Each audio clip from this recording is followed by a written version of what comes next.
ఒకరు పోతే 100 మందిని తీర్చిదిద్దుకుందాం, 100 అవ్వకుండా. అంటే ఇప్పటికి 6 వెళ్ళిపోయారు. అది మరింత పెరగకుండా వలసల అడ్డుకట్టపై బీఆర్ఎస్ అధిష్టానం ఫోకస్ చేసింది సార్. ఇప్పుడున్న పరిస్థితుల్లో పార్టీ ఎదుర్కోబోయే సవాళ్ళు ఏంటి? అండ్ ఒకరు పోతే 10 మందిని తయారు చేసుకుందాము అంటూ ఉన్నారు కేసీఆర్. అది ఎంతవరకు సాధ్యం అంటారు? రాజకీయ పార్టీలు ఎప్పుడు ఒక నాయకుడు పోయినంత మాత్రం ఆ పార్టీ క్లోజ్ కాదు కదా. ఇప్పుడు పార్టీ కాంగ్రెస్ పార్టీ నుంచి ఎంతమంది వెళ్ళిపోయారు? కాంగ్రెస్ పార్టీ మళ్ళీ అధికారంలోకి రాలేదా? 2014-19 మధ్యకాలంలో వైఎస్ఆర్ కాంగ్రెస్ ఎంతమంది వెళ్ళిపోయారు? జగన్ మళ్ళీ అధికారంలోకి రాలేదా? టీడీపీ నుంచి వల్లభనేని వంశీ ఇట్లాంటి వాళ్ళు వెళ్ళిపోయారు కదా, మళ్ళీ చంద్రబాబు నాయుడు అధికారంలోకి రాలేదా? సో ఈ దేశంలోనైనా రాష్ట్రంలోనైనా రాజకీయాల్లో ఎక్కడైనా కొంతమంది నాయకులు వెళ్ళిపోవడం అనేది అసహజ పరిణామం కాదు, ఇది నేచురల్ కోర్స్. ఇప్పుడు కర్ణాటకలో కాంగ్రెస్ ఎమ్మెల్యేలు బీజేపీలకు పోలేదా? మళ్ళీ కర్ణాటకలో కాంగ్రెస్ అధికారంలోకి రాలేదా?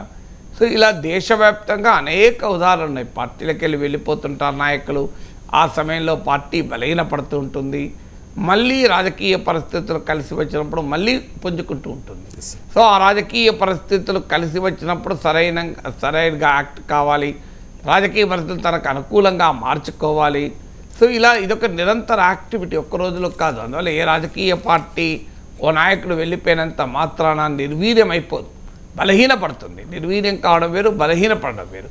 సరిగ్గా ప్రజా సమస్యలపైన పోరాడి ప్రభుత్వ విధానాల పట్ల ప్రజలు అసంతృప్తి చెందినప్పుడు వాటిని తనకు అనుకూలంగా మార్చుకోగలిగితే, ప్రజల పక్షాన డిఫెండ్ చేయగలిగితే, రాజకీయ పార్టీని బలమైన నిర్మాణం కనుక చేయగలిగితే ఎప్పుడైనా అవకాశం ఉంటుంది. అందువల్ల కేసీఆర్ చేయగలడా? ఒకరు పోతే 10 మంది అంటే చేయగలడా అంటే చేయగలడు. చేస్తాడా లేదా నేను చెప్పలేను, ఎందుకంటే అది రాబోయే కాలమే నిర్ణయించాలి.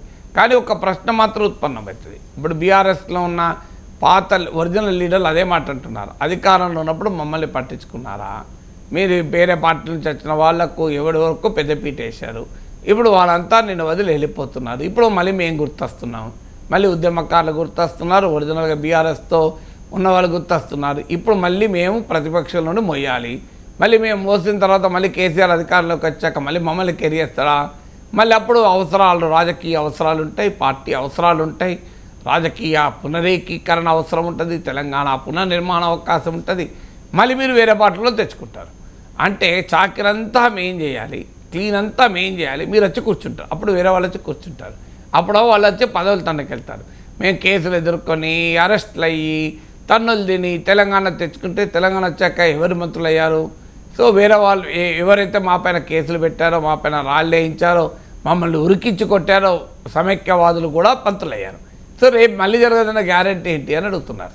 ఈ ప్రశ్న కేసీఆర్ సమాధానం చెప్పకపోతే బీఆర్ఎస్ బాగుపడదు. సో ఇదొక మౌలికమైన ప్రశ్న.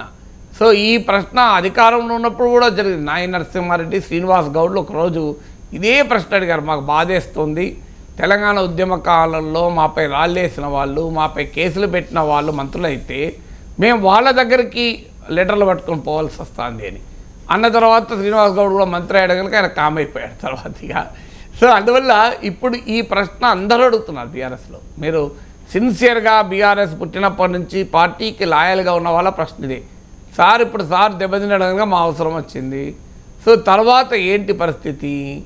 మళ్ళీ రేపు అధికారంలోకి మేమంతా కష్టపడి తెస్తే అప్పుడు మాకు విలువ ఉంటుందన్న గ్యారెంటీ ఉంటుంది.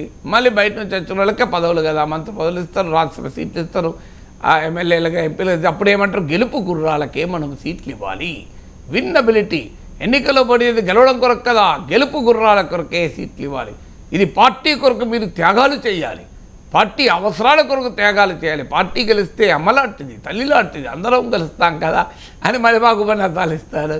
రాజకీయ పునరేకీకరణ జరగాలి, తెలంగాణ పునర్నిర్మాణం కాంగ్రెస్ పార్టీ విధ్వంసం చేసింది, దీన్ని పునర్నిర్మించాల్సిన బాధ్యత కేసీఆర్ పై నుండి కనుక ఇతర పార్టీల నుంచి వచ్చే వారి మద్దతు అవసరాలు అప్పుడు ఉపన్యాసాలు ఇస్తారు. అంటే అధికారంలో ఉన్నప్పుడు మాకు గుర్తింపు ఉండదు, ప్రతిపక్షం ఉన్నప్పుడు మేము భారం పోయాలి, మళ్ళీ అధికారంతో గుర్తింపు ఉండదు, మా పని త్యాగాలు చేసిరేనా అని ఇవాళ సగటు బీఆర్ఎస్ నాయకుడు అడుగుతున్న ప్రశ్న. ఈ ప్రశ్నకు కేసీఆర్ దగ్గర జవాబు ఇప్పటికైతే లేదు. జవాబు దీనికి చెప్పగలిగితే కన్విన్సింగ్గా అప్పుడు బీఆర్ఎస్ పునర్జీవం మొదలైంది.